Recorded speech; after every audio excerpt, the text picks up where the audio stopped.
Oh, it's recording.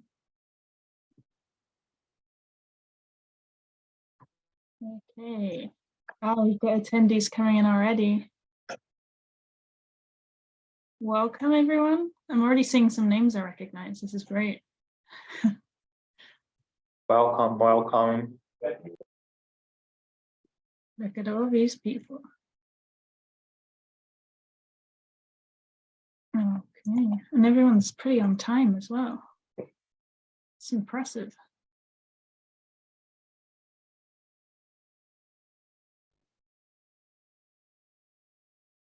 Okay, so what we're going to do is we're going to wait a few minutes, give people a chance to start.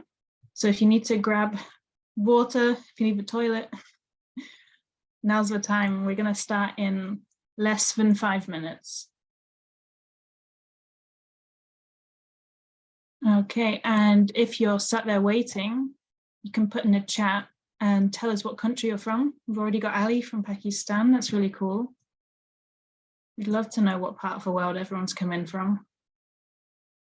And you can give us like a little introduction in the chat.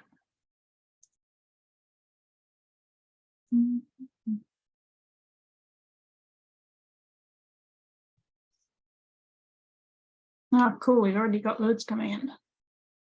That's one from Poland.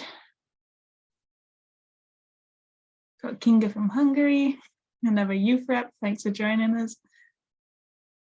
We've got a few people from Brazil. I think sharing one computer. Bangladesh.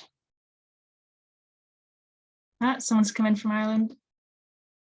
Peter Cools from the Netherlands.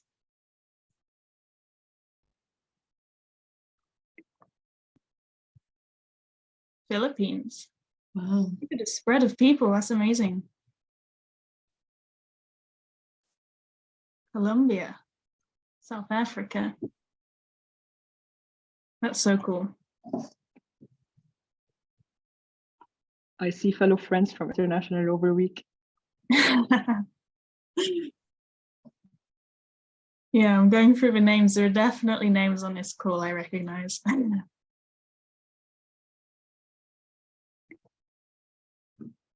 Okay, we're just going to give it less than 2 more minutes and then we're going to jump into it.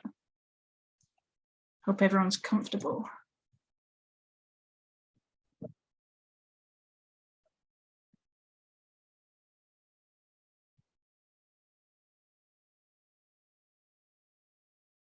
Okay, so for people who've just joined, we're just putting in the chat where we're from.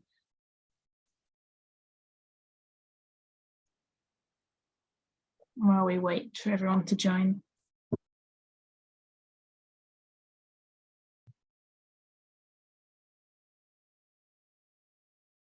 India, nice. Welcome.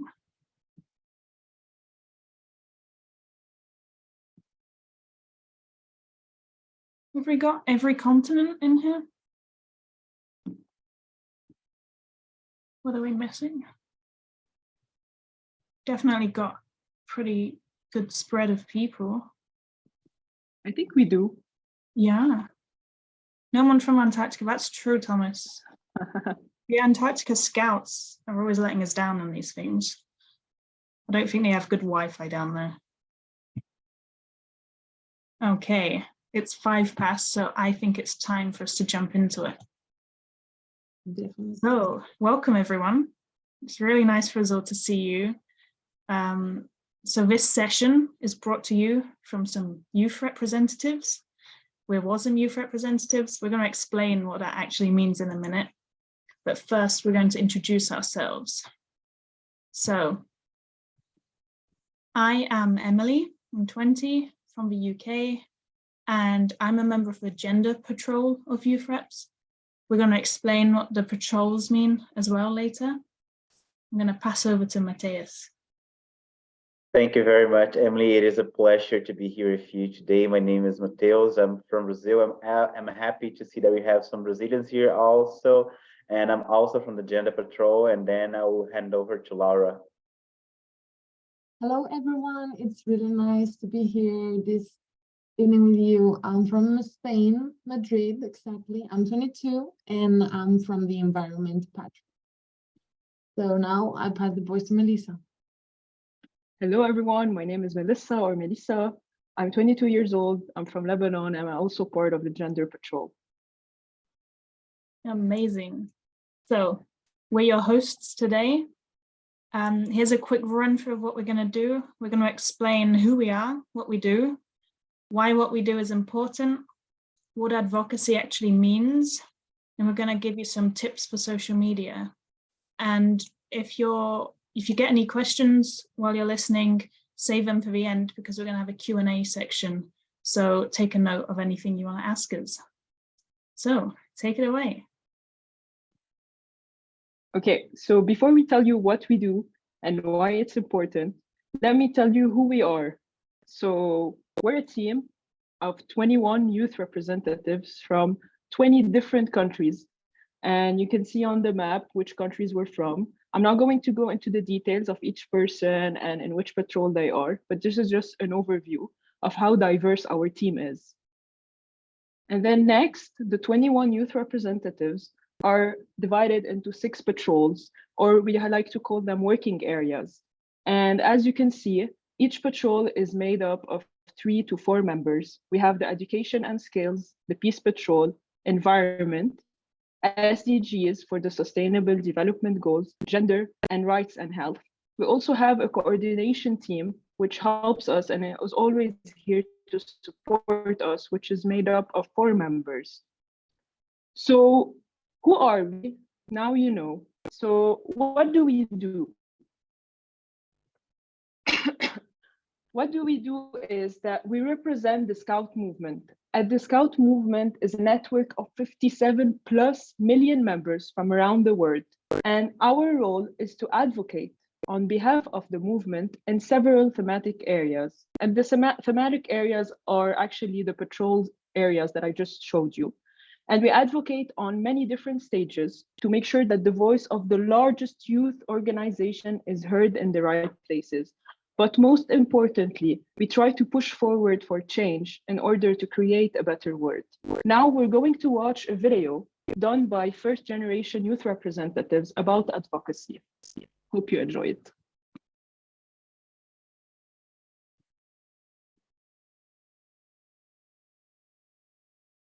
50% of the population of the world is made of people under the age of 25. As a generation, we have such a fiery passion for the issues that are relevant today. Our generation has more access to information than ever before. We understand well some of the challenges that the community, what the community needs. As youth, we have to advocate for issues that matters for us, because no one will do it on our behalf. When it comes to youth matters, there is no other better choice than the youth themselves. Advocating for the things that matter the most to us is not only an option, but a responsibility. We are the present and future. We need to raise our voice. All we need is the voice of the young people to be heard. We as young people have to.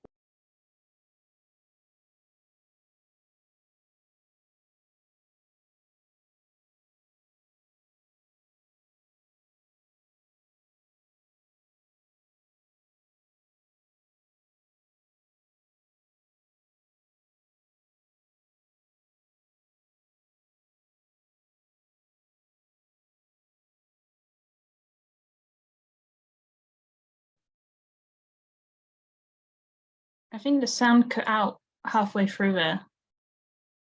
I think when you muted yourself, Laura, you could repeat the last 20 seconds maybe of the video.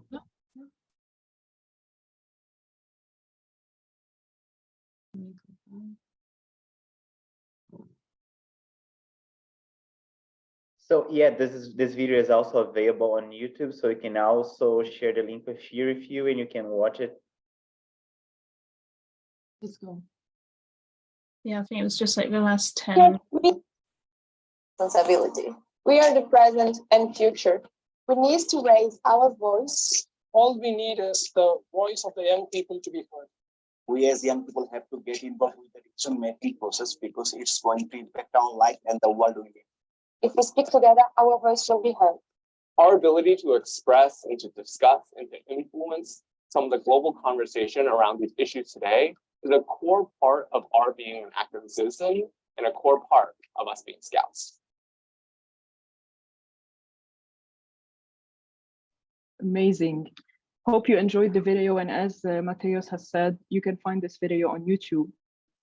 But now I told you that we represent the movement, but these are just words. So what does it actually look like? So I'm going to show you a few examples of recent events that youth representatives have been to.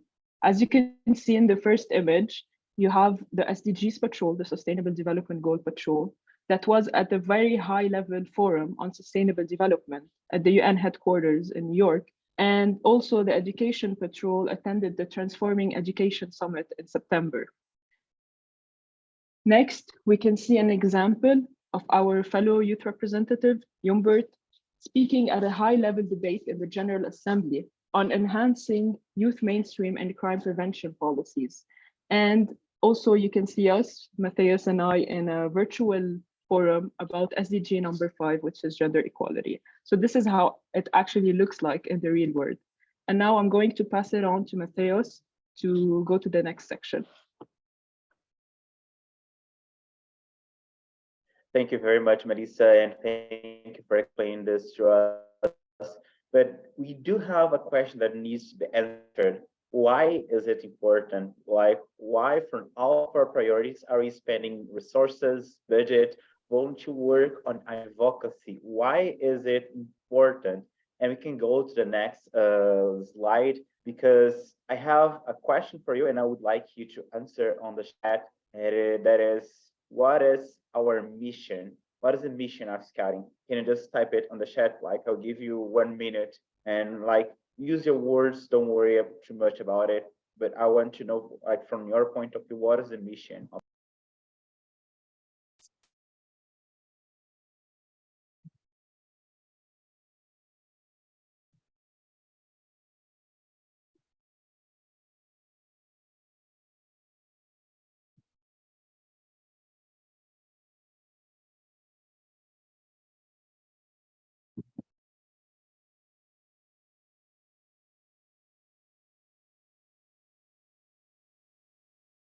So we got an answer here: to prepare young people to make ethical and moral choices, to create a better world and prepare young people for the future. Really nice. And then we can move forward to the next slide.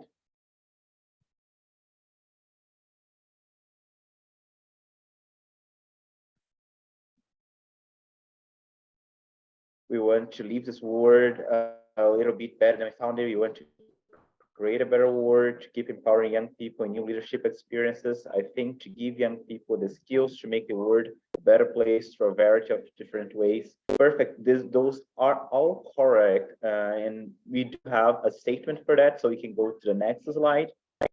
So you're absolutely right in everything you're putting in the chat. Congratulations, because a lot of people actually doesn't know what the mission of scouting is. So I'm very happy you do. So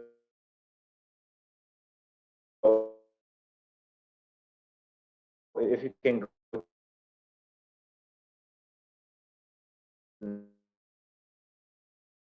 next slide, please. So scouting mission, like, as individuals, and play a constructive role in society. So essentially, everything is said that we can summarize this mission in something education. And essentially, this is our main goal: to create forward. So if we can go to the next slide, is can you hear me? Sorry, my internet is not that good. Your audio cuts a little bit. Maybe if you turn. Question is scouting enough? And I also want to hear from you, like, can be simple, yes.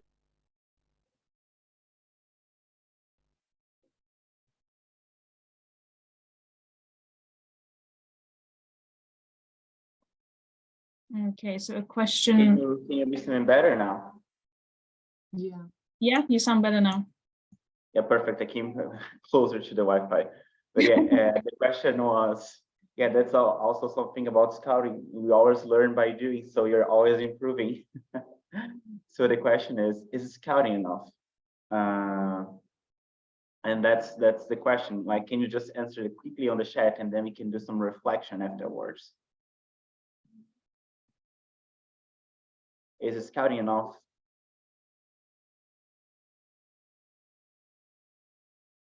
I like it a lot, those last question that the answer that Livy said, scouting on its own, it's definitely not enough, but we can contribute. And I think scouting on its own might not be enough, but it supports all sorts of other topics in formal education. Perfect, you're actually getting the point of it. So if you can go to the next slide. Yes, scouting by itself is a really powerful way to transform our society, but scouting by itself is not enough. And like, let's do a reflection on that, because we have enough financial resources. If you think about it, we do have a reasonable budget, but it's not enough to do everything that we want. We have enough people, and this is one that actually I think we do have enough people to change the world. We do have people with knowledge to do it, but do we have enough power? Usually, in the end of the day, if World Scouting wants to change the education system around the world, what we need to do? We need to talk with governments, because they do not have the power to change it by its own. So if you can move to the next slide, please. That's the thing, scouting is not enough, and that's why advocacy is important, because we are not alone in the world, and none of us is stronger than all of us together. So we need together with governments, with other civil society organizations, with universities, with other youth movements, to all of us together be able to create a better world.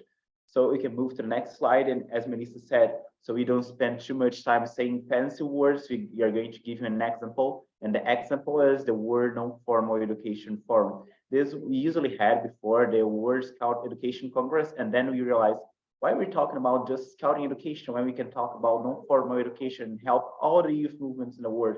And then, I'm sorry, WOSM and UNICEF, there is United Nations Population Fund, United Nations Fund for Children and Youth, and the United Nations Population Fund, UNFPA, and the Office of the Secretary General of Oil and Youth partnered together to deliver the first ever World Non-Formal Education Forum that helped to define what non-formal education is, and with that help young people and youth organizations around the world.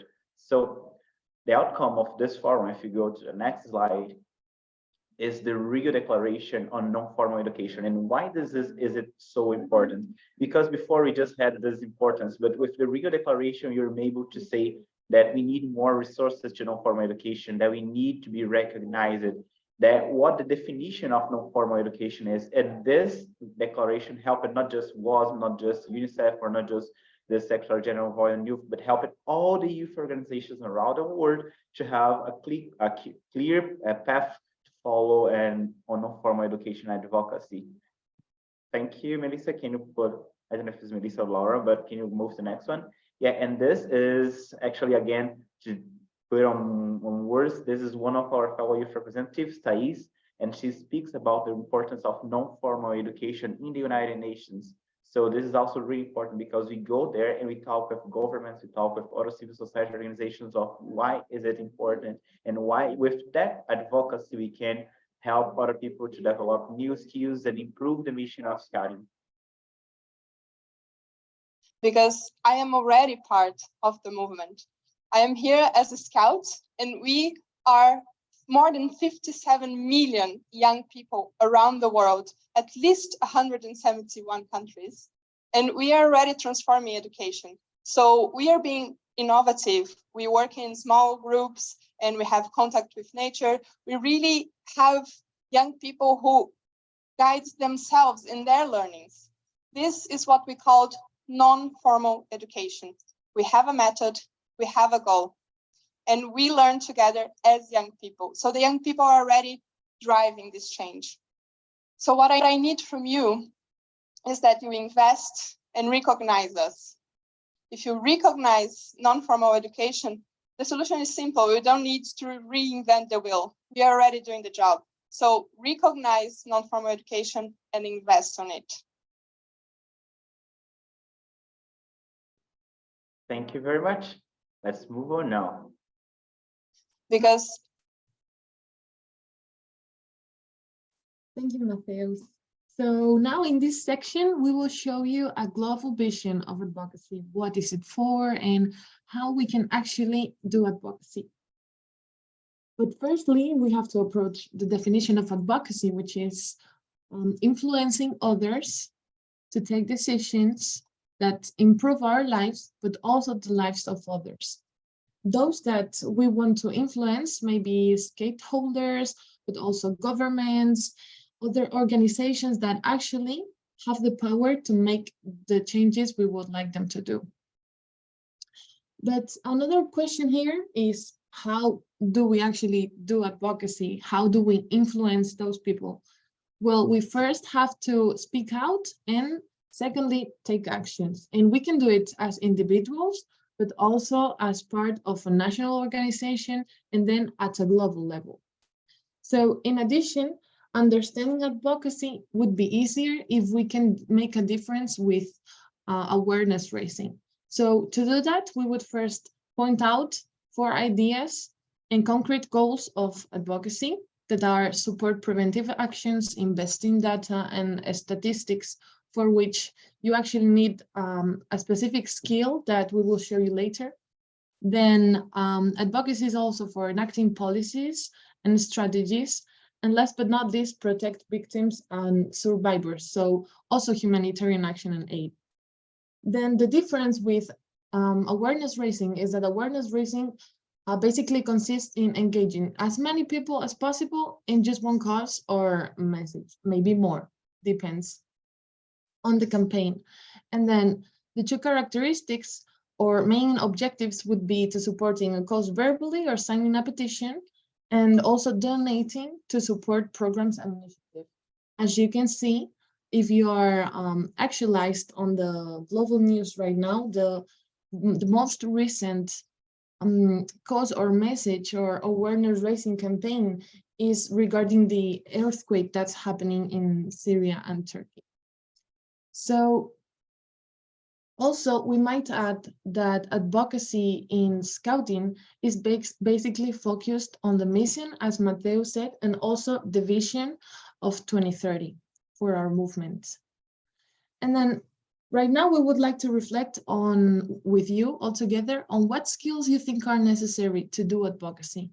It would be a brainstorm in which Emily would now send a link in the chat where you can enter some words that you might think are abilities or skills that would be necessary to influence others to make some changes.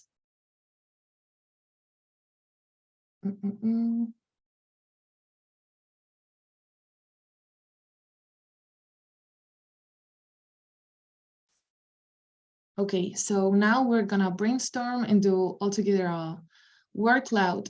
Let's see what you type. You can use the link, or you can scan the QR code on the screen with your phone. Confidence, okay.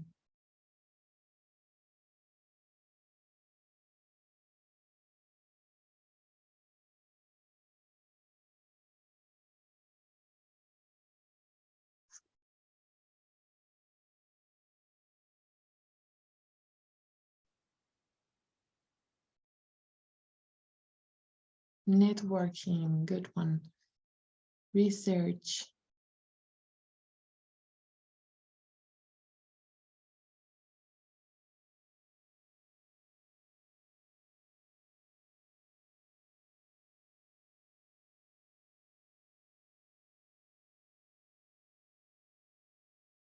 Social media, that's the topic we are addressing today.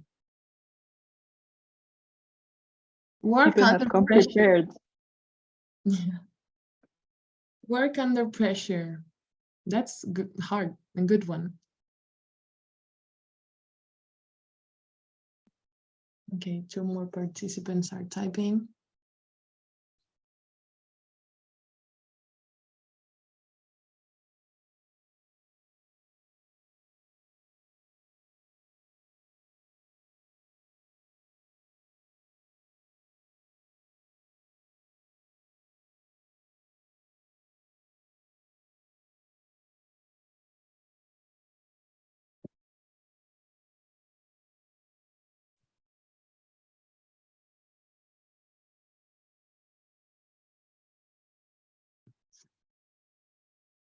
All right. I think we're completing our cloud.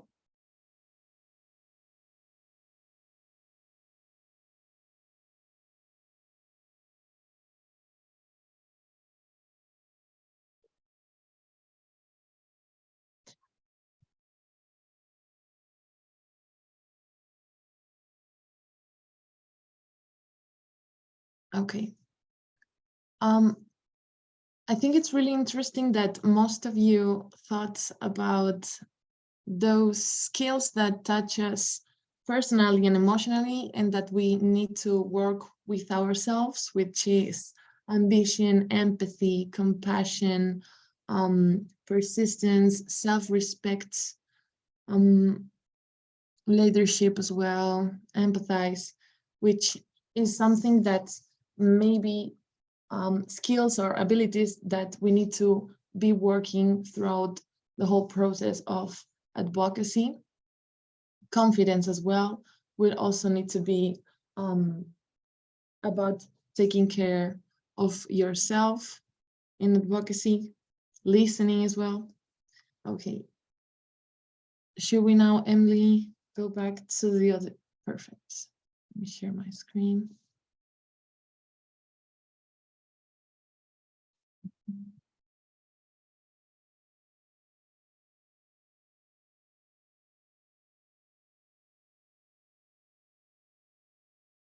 Can you see it? Yep. Great. Okay. So now, thank you, everyone. As you're gonna see now, we are gonna reflect on 6 skills, but I think you've pointed out most of them.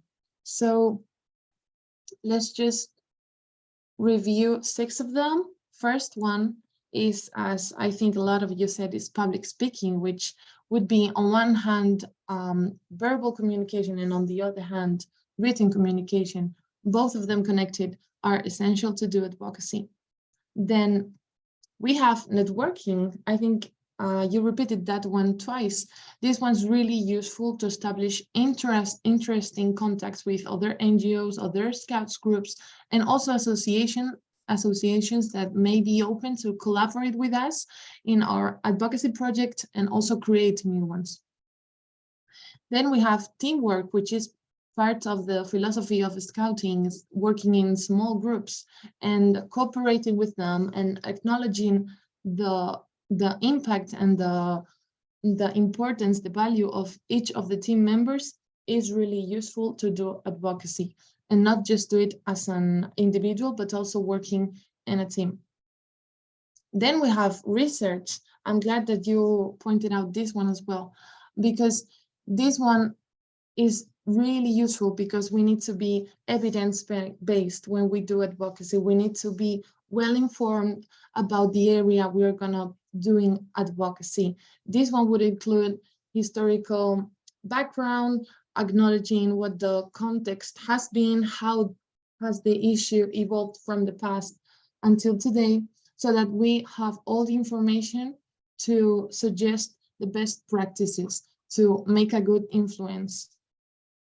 Then we would have time management. As you can see, all of the skills are actually useful for many other projects that you can do as a scouting and as an active citizen. For time management, we feel that when you plan meetings and you have long-term processes, and also you have to organize yourself, time management is something you really need to take into consideration.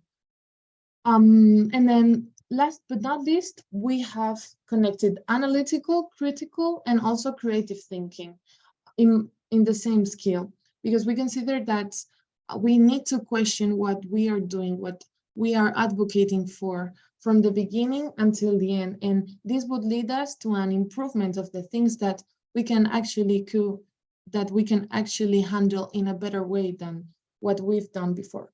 So these would be 6 of them. It was really nice that you acknowledge all of them in the word cloud. Now I'll pass the turn to Lisa.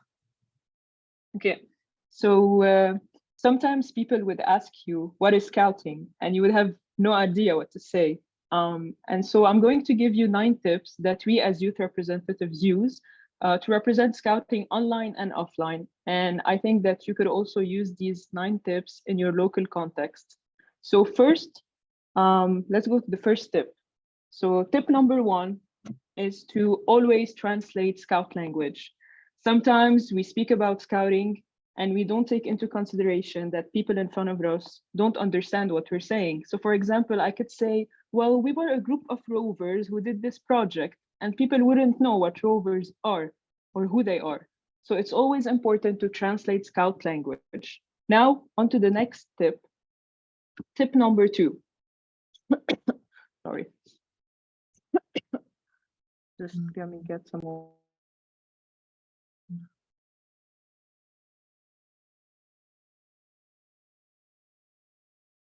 Okay, so tip number 2, always understand as much as possible the topic or the program you will speak about. Because, for example, you're interested in environment and your local community has a forum about climate change. So before going there, it's always important to understand what is climate change, what is the topic I'm going to attend.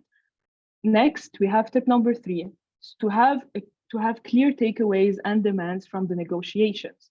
Or for example, in your local context, if you want a fence to be fixed or you want something specific to be fixed in your community, have this as a target before going into the conversation so that you have clear demands when you're speaking to someone in a high position, let's say. Now, next to the next tip, number 4, use stories to exemplify your arguments. People love to hear about real life examples. So always use that. Use an example that you have lived personally or that your friends have been through. And in that way, people can relate to what you're talking about and it helps your argument a bit more. Tip number 5 is to always keep a respectful and friendly attitude. This is part of our characters as scouts. So always be respectful, always be friendly. Tip number 6, read beforehand about the people you will share the stage with, or even the people that you're going to talk to. So for example, if you're talking to a teacher at your local school, know the background of this person, know what their interest is, how they can help you, how you can collaborate with them. Then tip number 7, be prepared for tough questions. Sometimes people will ask you questions that you haven't thought about. So always go prepared, always reverse potential scenarios, potential questions that you might be asked going into that conversation. Tip number 8, don't be afraid to say no or not to have an answer to a question. So sometimes the questions might be tough. Sometimes you might not have an answer in your position as a youth representative or as a, let's say, a local advocate for something. So don't be afraid. It's okay not to always have an answer. And most importantly, which is for me the most important tip, tip number 9, is have fun, make friends, build connections. Your advocacy journey is your own journey, so you make it however you want it to be. So now I'm going to pass it to Emily, who's going to talk about our last section for today. Yes, so we've made it to the last section. So this is one that I personally find really exciting. So before I was a youth rep, I was the PR and marketing manager for KISC, and part of my job was managing KISC social media. So I'm going to share some information with you about scouting social media so you can get the most out of it. So why is social media useful? For a start, I assume most people on this call have a social media platform. Now, it's a really useful way to share and explain the work that you do, because some people aren't scouts. So you can explain what scouting is. Some people don't take part in advocacy, so it's a really good way to explain what you're doing. It's a great way to spread awareness of a cause that you're working on. You can engage people that are your age and try and get them involved with making the world a better place. You can get engaged with organizations. So this could be, for example, engage with the UN, tag them in your posts, get some movement with them, engage with other charities in your area on a smaller scale.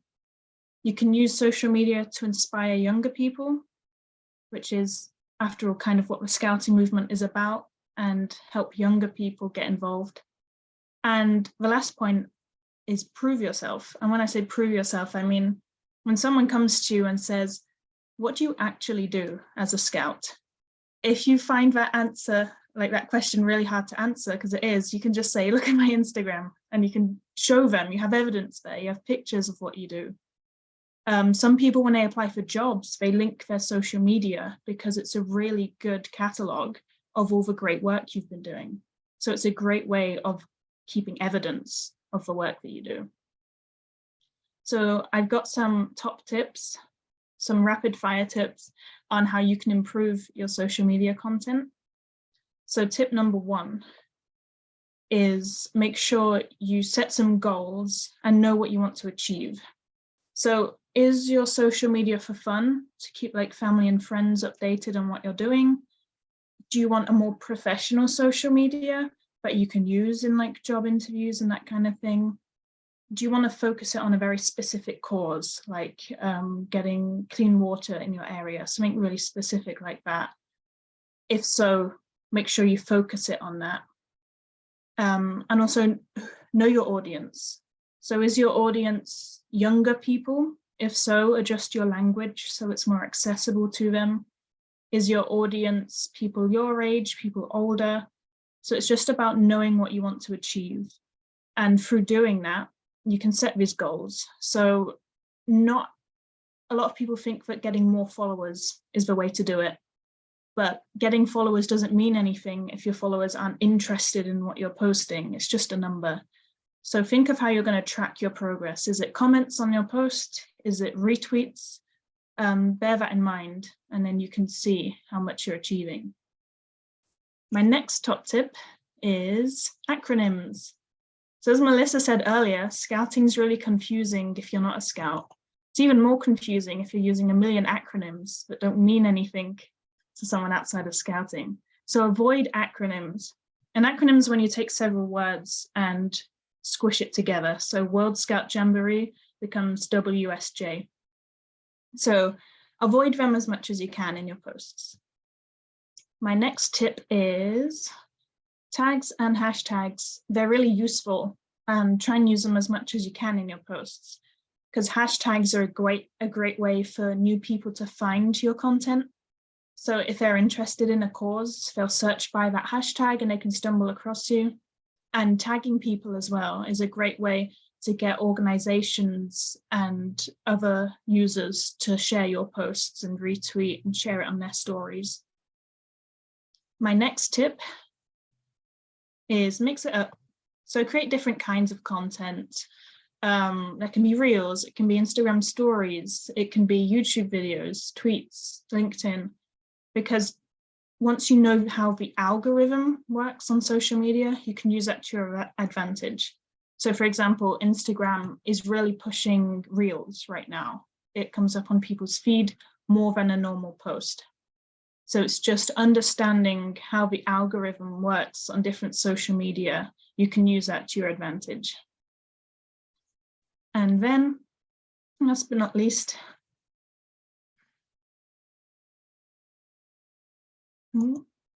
there we go, be respectful. This kind of goes without saying, but people tend to forget this online. Make sure you follow your scout law. Remember that you're representing scouting as a whole, you're representing WOSM, or if you're a guide, you're representing WAGs, you're representing your community, you're representing your country, and you're representing your local scout group. So these are all really important things you need to bear in mind. Make sure you're respectful and you're giving the image of scouting that you want to be. So that's a quick recap of all the points, and you're going to need to bear this in mind. So set goals, avoid acronyms, use tags and hashtags, and be respectful.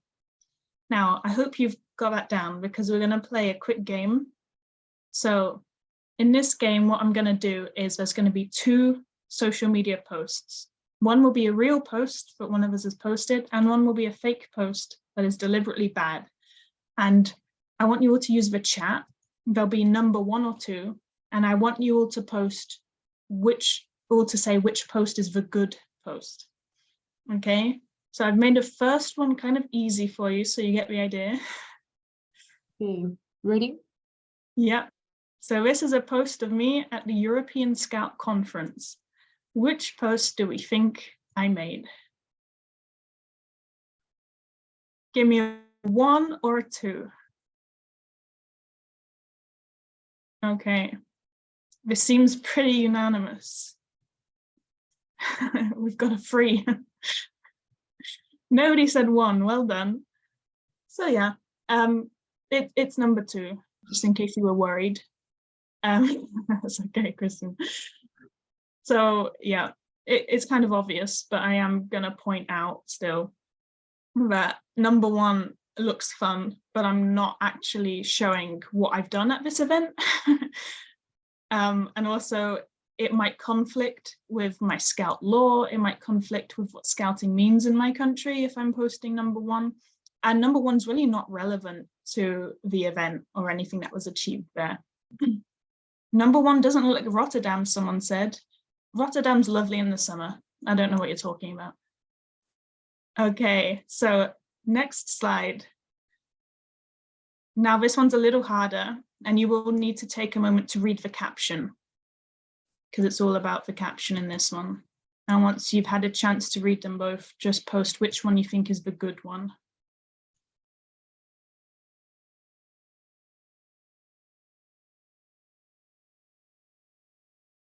Okay, we've got lots of ones. That is correct. Number one is the good one, firstly, because Matthias has used hashtags and he's tagged the organizations, but also number two uses way too many acronyms, like way too many, and it's really hard to like actually understand what he's trying to say. So yeah, one was correct. Ben, last slide. Again, you're gonna have to take a moment just to read this one. And then let me know which one's the good one from Laura. Okay, we're getting answers in already. I'm seeing a lot of ones. Let's see what everyone thinks about my posts. Yeah, we were judging your post. So yeah, that seems pretty unanimous. One, that is correct. Yep, that's a good point now. For a start in number one, she's tagged different accounts. And also if you actually read the content, if you read number two, I have no idea what the event is called, what the event is about. All that number two says is the cool stuff she did outside of the event, which I made up. But post number one goes into nice detail about what the event was called, who she was representing at the event, why she was there, and what was being achieved through it. So again, you can post, oh, I'm at this event, had a great time, but that leaves people questioning, what did you actually do there? What do Scouts actually do at these events? So again, make sure you explain yourself and don't assume everyone knows what you're talking about. So yeah, that brings us to the end of my section. I hope you're able to retain some of that information. I know it's quick, but now we have time for a quick Q&A session. You can use the Q&A feature in the chat to type in your questions. And yeah, the link to the badge has just been posted in the chat as well. So if you click that, it'll take you to get your KISC JOTI digital badge. And yeah, if you have any questions, just pop them in now and we'll try and answer them. So some questions have already been answered, but I think there's one question that everyone would be interested in. And Levi has asked the question, is how do you become a youth rep and how time consuming is it? Are there any special qualification you need? Would anyone want to answer that? I mean, I can go first with how do you become a youth rep?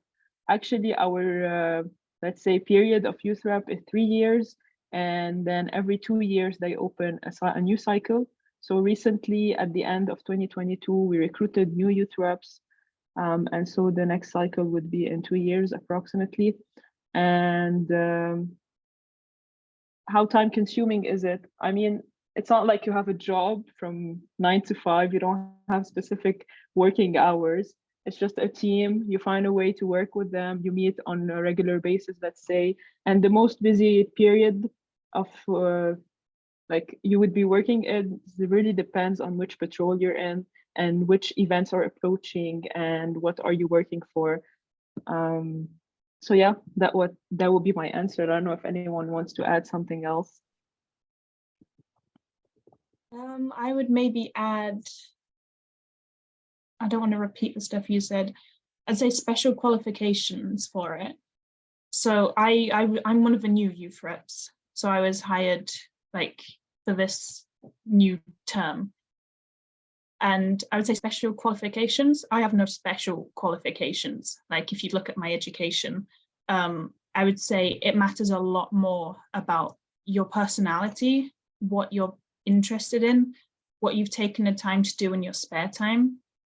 Not just applying for a youth rep role because you like the sound of it, but applying because you really care about the specific cause. Because if you don't care about the cause, you're going to run out of energy very quickly. So I think it's a lot more about having a passion for whatever cause you're working on. Yeah, I would just add that as some of the skills you showed that before, you need to be confident. Because for me, when I took the decision to apply, I wasn't really sure if I would do a great job of, being a youth rep. And as Emily said, I wasn't thinking about specific qualifications, but I thought about being confident, and then you just have to handle time, as we said before, and also being critical with the programs that you've done, and thinking also if those are in line with WOSM's advocacy areas as well. So yeah. I don't know if there's any more questions in the chats. I think we've just about managed to answer them all for the text feature. There's one last question if someone wants to answer that. It's, do you guys get to travel a lot? I'll quickly answer it. It depends on what patrol you're in, but generally I'd say about twice a year, people in the patrol get the opportunity to travel. It depends on budgeting and which events there are, but yeah, it's a really fun and a really great opportunity to travel and go to new countries and new events. So yeah, I think that's all the questions, and that's about time now. So click that link for the badge. Make sure you don't forget that. And thank you all so much for joining. It's been lovely to have you all. Thank you, everyone. Hope you enjoyed the session. We Thank look you forward everyone to seeing for you in the next generation of youth reps.